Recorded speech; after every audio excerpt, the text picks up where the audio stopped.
Good morning, fellow Ghanaians. So there are scandals and then there are abominations.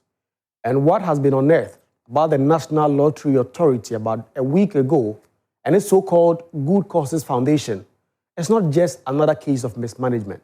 It's not just another story of waste.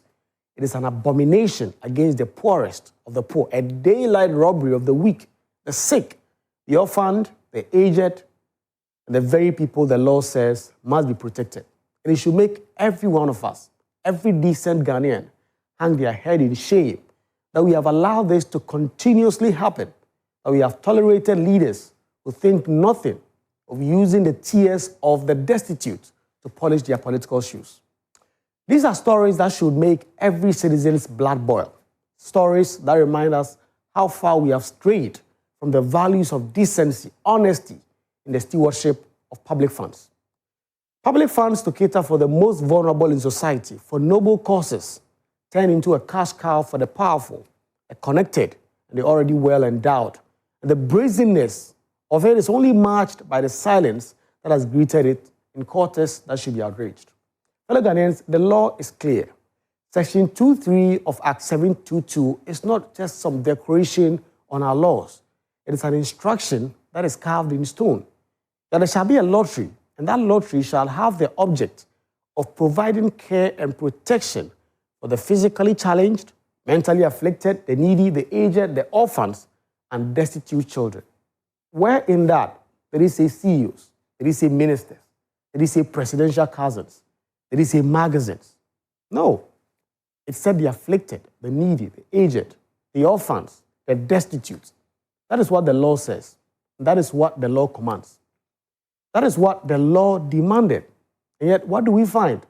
That Emmy Africa Awards, a show that celebrates the creme de la creme of society, walked away with 90,000 cedis of that amount of money. That the Ghana CEO Awards, a gathering of most of the richest and most connected, was handed a staggering 350,000 cedis. That Gabi Asari or Chiridako's Africa Prosperity Network was showered 250,000 cedis of that money. That the Ghana Club 100 and the GIPC, an event that crowns the most profitable companies, was gifted 400,000 cedis. So you tell me, are these CEOs destitutes? Are these business moguls mentally afflicted? Are they orphans the law spoke about? And it goes on like a nightmare. Ashanti business leaders, 350,000 cedis. Glades Women of Year, 80,000. Government PROs Awards under the ISD, 40,000. Governance and Business Leadership Awards, 20,000. Ministry of Public Enterprises, 50,000 cedi for a steady tour to Singapore. The National Labour Commission, 180,000 for local conferences and another. And 70,000 for Geneva. 100,000 for a glossy presidential diary. The madness kept going because the office of the Chief of Staff, then one of the most well-resourced officers in this country, took 350,000 cedis to fund Independence Day fanfare. Independence Day fanfare. Independence Day that the state should take care of already. Is that something? And it gets worse. Because Mr. Sammi Awuku, the then Director General of the NLA, now Member of Parliament, is accused of deciding to use funds meant for the afflicted to construct police stations and Astroturfs in his constituency, an electoral base, his political stronghold, and where he will later contest to enter Parliament, and then further dipped his pot into this to lift 50,000 cedis for Samoa for his memoir project, a man who lives in a $3 million mansion, one of the wealthiest footballers of his generation. And then we ask, with righteous anger, is Samoa a destitute? Is he an orphan? Is he a mentally afflicted child waiting for state help? Or is it simply theft, dressed in the language of good causes? Members of Parliament from both the NDC and the NPP, they did not miss their slice of this big national cake. More than 1 million cedis for so-called pet causes, while the Attorney General's office then, under Godfrey Dame, already lavishly resourced, took another 570,000 cedis to organize whatever events.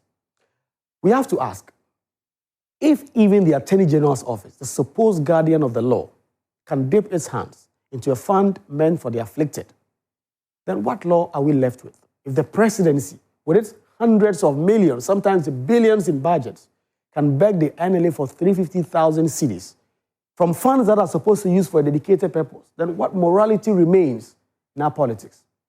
Fellow Ghanaians, we have to stop pretending. This is not about sponsorship. This is not about social and corporate responsibility. This is theft by misallocation. This is robbing Peter, who is poor, hungry, and sick, to pay Paul, who is rich, powerful, and connected.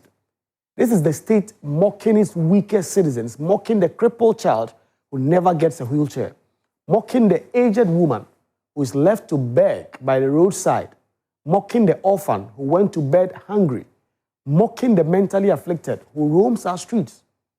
We took the money that is meant for them and we splashed them on CEOs in tuxedos, ministers on red carpets, presidential diaries, and glossy magazines.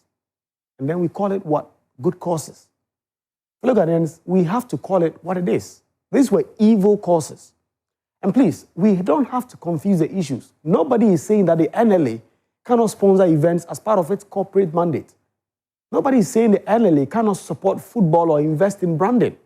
But what cannot and must not be tolerated is using funds that the law specifically ring-fenced for the afflicted. That is the line. That was crossed. That is the crime. That is the abomination we speak of. We must ask the hard questions now, because silence is complicity. It's Kotoko, the club that I support, an orphan, to receive that amount of money from the Good Causes funds. It's As for Folk, a destitute. It's Rebecca Foundation, mentally afflicted. It's Independence Day, a crippled old man in need of a wheelchair. It's a glossy presidential diary, the cure for an orphan's hunger. The answers are pretty obvious. So too are the conclusion that this is organized, institutionalized misuse of funds, a betrayal of public trust, and yes, potential crimes. What is worse, fellow Ghanaians?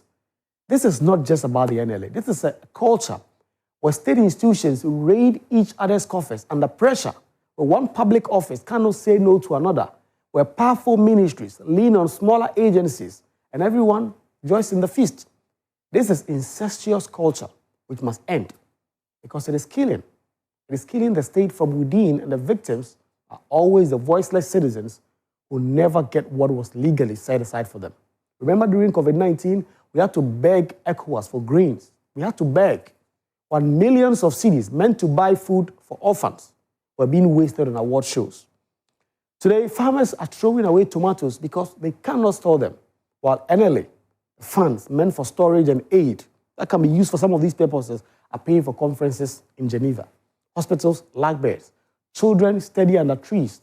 The aged languish without pensions. But the money that should ease their suffering is funding glossy events and political pet projects. Do we not feel the shame? Do we not feel the disgust? Do we not fear God? Fellow Ghanaians, if this does not outrage you, then nothing will.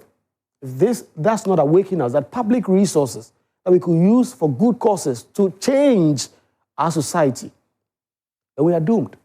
Because when a society begins to rob its weakest, when government begins to splurge the tears of orphans on the champagne of the powerful, then the moral compass of that society is broken beyond repair.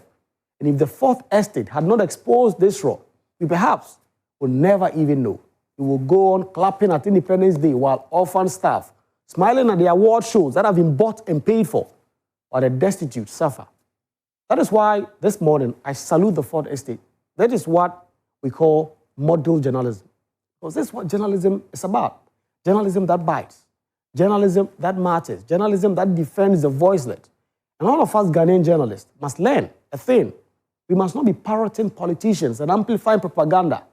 We must dig, we must expose, we must document, we must name and shame. That is a journalism that saves nations. That is a journalism that keeps democracy alive. Hello, Ghanaians, this scandal must not be forgotten. It must not be swept under the carpet. It's been 2 weeks, nearly. Nothing has happened.